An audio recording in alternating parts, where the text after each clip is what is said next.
Assalamualaikum warahmatullahi wabarakatuh. Salam sejahtera untuk kita semua, anak-anakku peserta didik kelas 10 baru yang berbahagia. Selamat berjumpa pada pagi hari ini. Kita bertemu dalam rangka mengikuti masa pengenalan lingkungan sekolah secara daring. Mudah-mudahan pertemuan ini bisa berjalan lancar dan bermanfaat untuk kita semua. Marilah kita bersama-sama mengikuti kegiatan ini dengan sebaik-baiknya. Mudah-mudahan apa yang akan kita sampaikan kepada peserta didik semua senantiasa mendapatkan ridho dari Allah Subhanahu wa Ta'ala.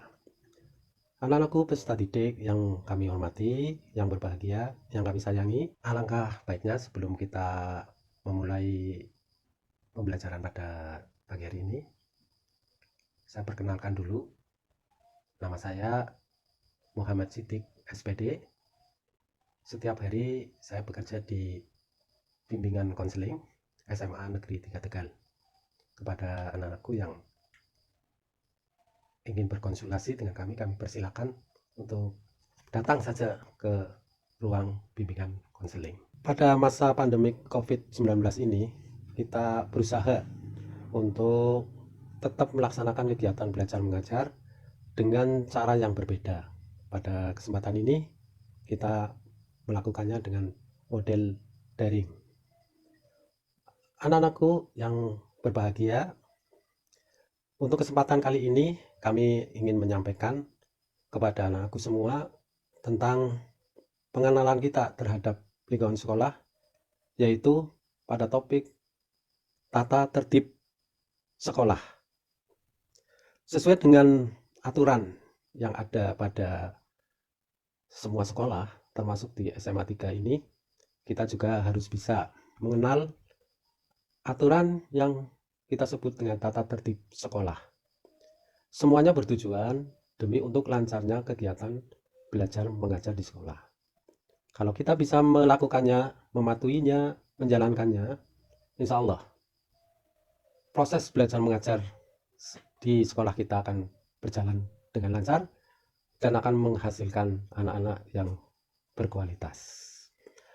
Anak-anakku, tata tertib ini terdiri dari 9 bab, dan dari 9 bab ini terbagi menjadi 29 pasal yang semuanya harus bisa kita cermati untuk kita jalankan sebaik-baiknya.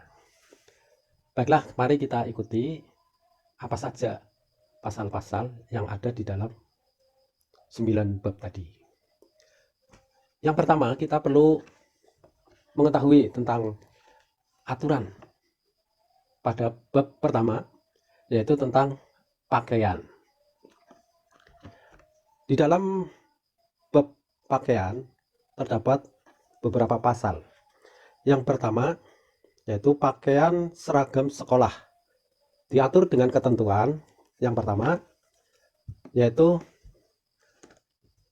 pada hari Senin sampai Selasa, peserta didik mengenakan pakaian OSIS, celana atau rok panjang warna abu-abu, baju warna putih lengan pendek untuk laki-laki dan lengan panjang untuk perempuan, bersepatu hitam dan bertali hitam, berkaos kaki warna putih, berikat pinggang warna hitam. Yang kedua, pada hari Rabu sampai dengan Kamis mengenakan seragam identitas khas sekolah kita yang bermotif kotak bagian atas dan celana atau rok panjang warna krem, bersepatu hitam, berkaos kaki putih, berikat pinggang hitam. Yang ketiga, hari Jumat mengenakan pakaian seragam pramuka, tetapi tidak lengkap, bersepatu warna hitam dan bertali hitam, berkaos kaki hitam, berikat pinggang warna hitam. Yang dimaksud berseragam pramuka tidak lengkap, itu antara lain pada pagi hari ketika kita KBM berpakaian pramuka tidak mengenakan hasduk. Kemudian yang keempat, pakaian seragam pramuka lengkap dipakai pada saat latihan pramuka dan pada hari-hari tertentu yang telah diatur atau ditentukan oleh sekolah. Misalnya pada upacara hari peringatan ulang tahun pramuka. Yang kelima, pakaian seragam olahraga dipakai pada saat pembelajaran olahraga. Sehingga jam atau jadwal olahraga pada hari A, misalnya ada hari Selasa, kalian tetap berpakaian OSIS tetapi membawa pakaian olahraga. Nanti kalian bisa berganti baju olahraga ketika berada di sekolah. Kita lanjutkan pada pasal 2. Model atau pola pakaian sekolah harus sesuai dengan ketentuan yang sudah berlaku. Misalnya pada saat kalian registrasi kemarin, kalian mendapatkan pakaian seragam dengan gambarnya, maka jahitlah pakaian kalian itu sesuai dengan gambar atau ketentuan yang berlaku. Kalau ada pakaian yang ketat, misalnya ngetrit atau apapun yang tidak sesuai gambar, nanti ini akan termasuk dalam pelanggaran tata tertib. Pada pasal berikutnya, pasal yang ketiga, pakaian OSIS dengan model khusus atau islami harus memenuhi ketentuan sebagai berikut. A. Ada izin dari orang tua. Kemudian B. Kerudung warna putih tidak bermotif untuk pasangan seragam OSIS. Dan identitas sekolah atau motif kotak tetap pakai kerudung berwarna putih. Yang C, kerudung warna coklat tua dan tidak bermotif untuk pasangan seragam pramuka. Kemudian yang D, kerudung tidak menutupi seluruh wajah atau cadar. Pada pasal 4, pakaian seragam OSIS harus dilengkapi dengan nama peserta didik. Kemudian ada badge OSIS, ada logo sekolah, ada badge bendera merah putih, ada badge peserta ekstrakurikuler, badge tingkat kelas, dan lokasi yang telah ditetapkan oleh sekolah, serta dipasang secara tepat atau dijahit. Saya kira badge-badge ini peserta didik sudah mendapatkannya ketika registrasi. Selanjutnya tinggal dipasang sesuai dengan ketentuan. Untuk pasal yang kelima, peserta didik dilarang menempel gambar atau badge lain, tulisan atau coretan pada pakaian yang telah ditentukan. Misalnya peserta didik ada yang ikut komunitas, entah apa komunitas yang diikuti, misalnya komunitas olahraga, komunitas sepeda ontel. Di situ ada badge sepeda ontel, ada ditempel pada seragam sekolah, ini tidak diperbolehkan. Ini contoh. Pasal 6. Peserta didik putri dilarang memakai dan membawa perhiasan, barang-barang berharga atau lainnya, misalnya kalung atau gelang berlebihan. Ya, ini tidak diperbolehkan. Kemudian bersolek berlebihan juga tidak diperbolehkan. Kita cukup berdandan yang rapi, sedikit bersolek, tetapi tidak berlebihan. Kalau misalnya pakai warna, ya ada merah, ada kuning, ada hijau dan sebagainya, ini tidak diperkenankan. Kemudian tidak boleh bertato, mengecat rambut yang tidak mencerminkan keberadaan seorang pelajar. Misalnya rambutnya dicat kuning, biru, dan lain sebagainya, emas misalnya, ya, itu tidak diperbolehkan. Pasal 7, peserta didik putra diharuskan berambut pendek dengan model potongan rambut depan di atas alis dan belakang tidak menyentuh kerah. Rapi kemudian dilarang bertato, dan juga bertindik bagi putra, dan tidak diperbolehkan menggunakan aksesoris perempuan. Mungkin seperti tindik, kemudian gelang untuk laki-laki tidak diperbolehkan. Bagi anak laki-laki, kami pesan jangan sampai melubangi telinga kita untuk tempat tindik. Ini nanti akan mempersulit kita ketika selesai kuliah, kemudian melamar pekerjaan. Untuk laki-laki tidak diperbolehkan ada bekas tindik di telinga kita. Oleh karena itu, jangan sekali-kali kita mencoba melubangi tempat tindik itu, entah di mana saja. Itu akan menghambat masa depan kita. Selanjutnya pada pasal 8. Peserta didik yang mengikuti kegiatan sore hari dapat berpakaian seragam sekolah atau pakaian bebas yang sopan dan rapi, kemudian bersepatu. Tidak boleh cukup dengan mengenakan sandal, apalagi sandal jepit ya, tidak boleh. Kita lanjutkan pada bab 2. Bab 2 tentang kehadiran di sekolah. Pasal 9, kita lanjutkan bab 2 pada pasal 9. Peserta didik hadir di sekolah 10 menit sebelum bel masuk berbunyi.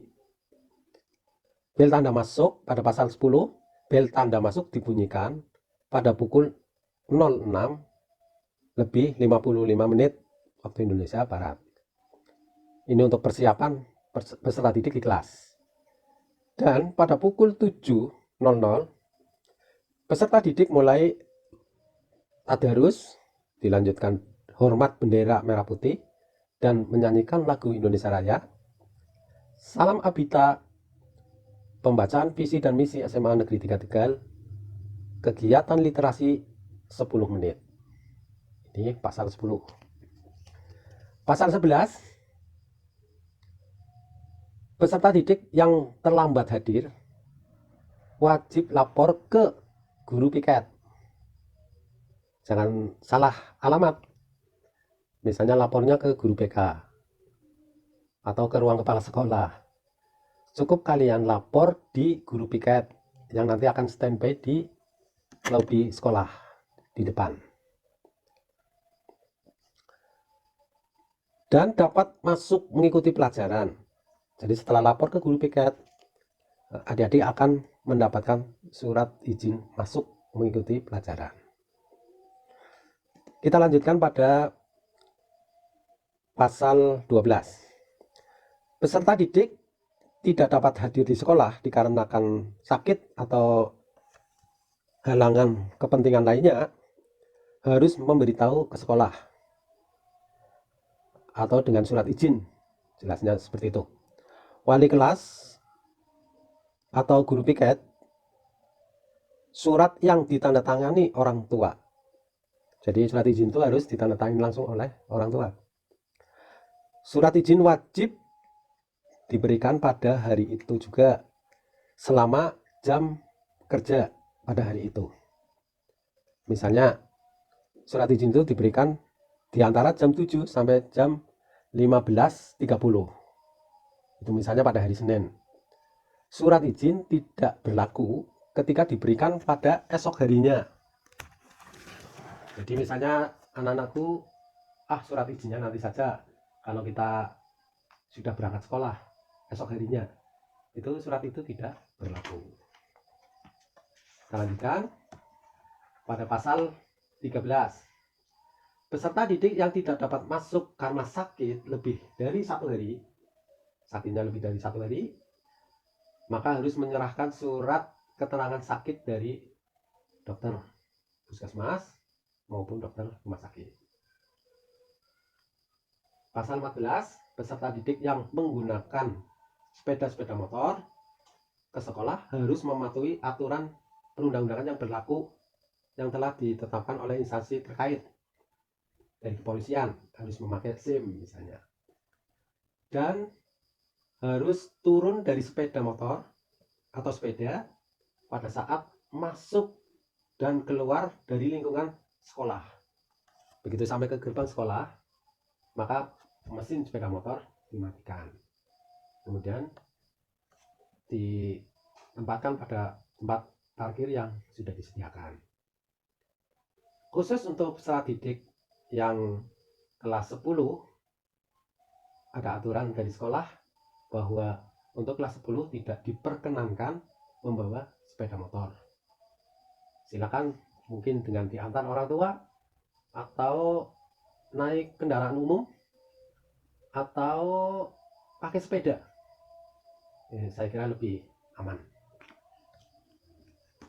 Kita lanjutkan pada bab 3, yaitu tentang perilaku peserta didik dalam kelas, yang termuat dalam pasal 15. Pada permulaan pelajaran pertama dan pada jam pelajaran terakhir, peserta didik wajib berdoa menurut agama masing-masing secara tertib dan teratur. Kemudian memberi hormat kepada guru dengan cara yang telah ditentukan. Saya kira nanti pada KPM kita nanti yang pertama di sana akan ada pembiasaan seperti itu. Ya, setiap hari datang berdoa kemudian memberi salam, termasuk ketika kita mau pulang. Pada pasal 16, apabila guru terlambat datang atau berhalangan hadir, ketua kelas atau wakilnya melapor kepada guru piket dan atau kepada wakil kepala sekolah urusan kurikulum. Lapor ke guru piket, ya, barangkali di sana nanti sudah disiapkan tugas apabila ada guru yang berhalangan.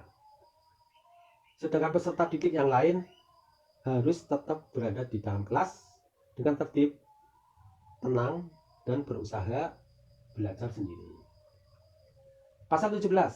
Pada saat berlangsung pembelajaran pendidikan agama Islam, peserta didik yang beragama non-Islam dapat mengikuti dan atau belajar sendiri di ruang perpustakaan.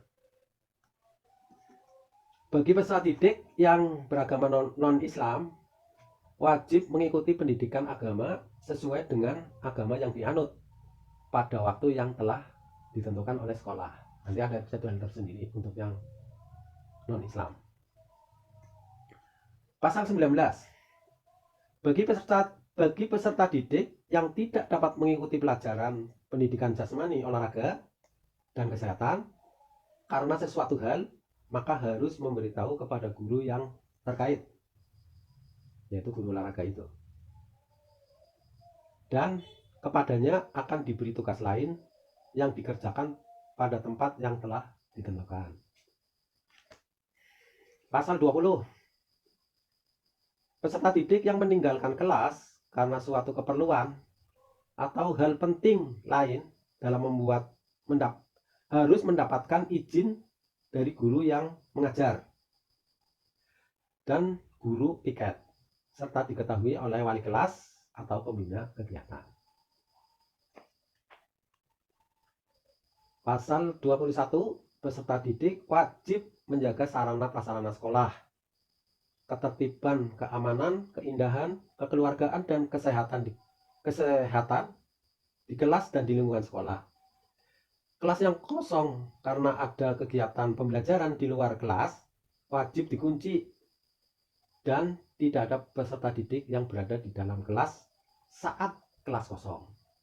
Jadi adik-adik ketika sedang belajar di tempat lain di luar kelas, misalnya ke lab atau ke lapangan, maka tidak boleh ada satu orang pun yang berada di kelas. Karena ini nanti akan menimbulkan fitnah. Apabila terjadi sesuatu, maka Anda yang berada di kelas sendirian, sementara yang lain di luar, Anda akan mendapatkan fitnah. Sehingga sebaiknya Anda pun ikut keluar. Misalnya tadi ada upacara bendera, meskipun Anda sakit, Anda tidak boleh berada di kelas sendirian. Pada tata tertib selanjutnya, anak-anakku, pada bab 4, yaitu perilaku dan pergaulan peserta didik di sekolah. Yang pertama pasal 22, pada saat istirahat peserta didik agar memanfaatkan waktu dengan sebaik-baiknya dan bertindak atau berperilaku sopan, tertib, dan teratur, serta memupuk rasa persaudaraan dan kekeluargaan.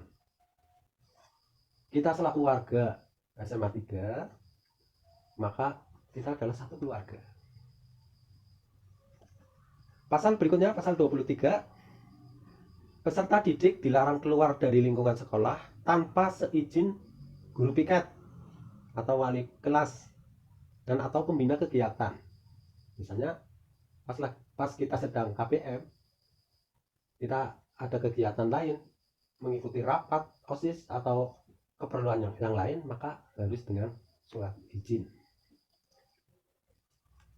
Pasal 24, peserta didik diharuskan berperilaku sopan kepada sesama teman, guru, karyawan, dan lainnya. Seluruh warga SMA Negeri 3 Tegal ini harus kita hormati, dari pimpinan sampai yang paling bawah. Kita lanjutkan pada pasal 25. Peserta didik dilarang membuat gaduh dan berkelahi, apalagi tawuran, serta melakukan tindakan melawan hukum lainnya, baik dengan sesama teman dalam lingkungan sekolah maupun di luar sekolah atau orang lain. Pasal 26, peserta didik dilarang menggunakan atau memanfaatkan, mengambil barang-barang dan alat-alat tertentu milik sekolah atau milik temannya atau milik guru karyawan tanpa seizin yang bersangkutan. Pasal 27, peserta didik dilarang membawa alat komunikasi yang mengganggu proses belajar mengajar. Berikutnya pasal 28, peserta didik dilarang membawa, menyimpan, dan menghisap rokok di lingkungan sekolah. Perlu kami sampaikan kepada anakku sekalian bahwa akibat dari merokok itu biasanya akan mengawali kegiatan-kegiatan yang kurang baik, yang lebih tinggi. Misalnya awalnya merokok, kemudian akan minum minuman keras, kemudian narkoba dan lain sebagainya. Maka dari hal kecil ya, merokok sebaiknya kita hindari. Banyak anak-anak yang lulusan perguruan tinggi kemudian melamar pekerjaan tidak bisa diterima bekerja hanya karena paru-parunya ada bekas merokok. Nah, ini penting sekali untuk anak-anakku. Kelihatannya sekedar merokok, tetapi akibatnya merugikan diri kita. Seperti itu. Selanjutnya pada pasal 29, peserta didik dilarang membawa, menyimpan dan menggunakan senjata tajam, narkotika, obat-obatan terlarang, serta bahan, barang, bacaan, dan atau gambar asusila di lingkungan sekolah. Pasal 30, peserta didik dilarang melakukan coret-coret di bangku, meja, tembok, dan atau di tempat saran sekolah lainnya, serta menempel selebaran yang tidak bertanggung jawab. Anda boleh memberikan semacam brosur atau apa, atau menyampaikan pesan kepada teman-teman kita lewat brosur, boleh, tetapi harus seizin sekolah.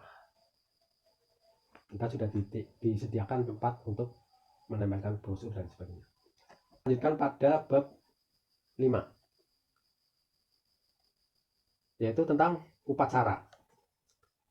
Pada pasal 31, peserta didik wajib mengikuti upacara bendera pada hari Senin dan pada peringatan hari besar nasional dengan berseragam OSIS, tertib, teratur, dan hikmat.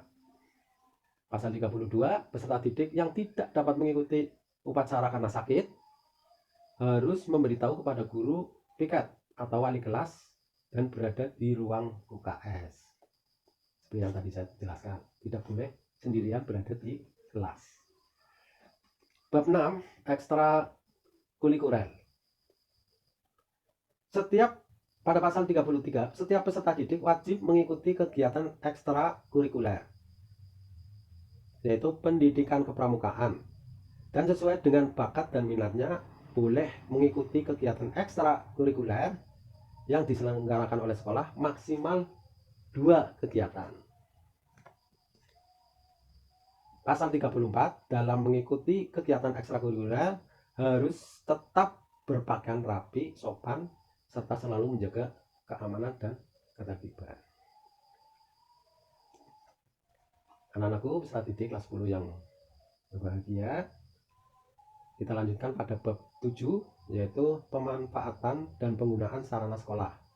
Ada di pasal 35, peserta didik yang memanfaatkan, menggunakan serta sarana sekolah, misalnya laboratorium, perpustakaan, dan sarana lainnya yang ada di sekolah, wajib menaati semua aturan yang sudah ditetapkan, secara khusus dalam ruangan tersebut. Misalnya Anda berada di perpustakaan, silakan menggunakan buku-buku perpustakaan, membaca dan sebagainya, tetapi mengikuti aturan di perpustakaan. Berikutnya bab 8 tentang hubungan dengan masyarakat di luar sekolah. Ada pada pasal 36, dalam bergaul dengan masyarakat di luar sekolah, peserta didik harus memenuhi norma yang berlaku di masyarakat dan aturan lain yang telah ditetapkan. Pasal 37, peserta didik dilarang melakukan tindakan-tindakan yang dapat mencemarkan nama baik dan wibawa sekolah. Pada bab selanjutnya, bab 9 tentang administrasi. Pada pasal 38, peserta didik wajib memenuhi ketentuan administrasi keuangan sekolah, seperti sumbangan komite dan lainnya sesuai dengan aturan ketentuan sekolah. Pasal 39, peserta didik wajib memenuhi persyaratan administrasi sebagai peserta didik SMA Negeri 3 Tegal, sesuai dengan ketentuan yang berlaku. Demikian aturan tata tertib sekolah yang bisa kita jalani bersama. Selanjutnya penutup. Tata tertib ini harus benar-benar dijadikan pedoman dan rujukan dalam melaksanakan aktivitas peserta didik SMA Negeri 3 Tegal, baik di dalam lingkungan sekolah maupun di luar lingkungan sekolah. Orang tua peserta didik memiliki tanggung jawab untuk mendorong putra-putrinya agar senantiasa tidak melakukan pelanggaran dan aktivitasnya baik di lingkungan sekolah maupun di luar sekolah, serta di masyarakat pada umumnya. Mudah-mudahan melalui pembelajaran daring pada kesempatan ini kita bisa bersama-sama melaksanakan peraturan yang ada, tata tertib yang ada, sehingga kita bisa belajar dengan baik, mendapatkan ilmu yang bermanfaat, dan kita memiliki nilai yang sempurna. Semoga kita semua dapat melaksanakan dengan baik. Sekian, terima kasih. Assalamualaikum warahmatullahi wabarakatuh.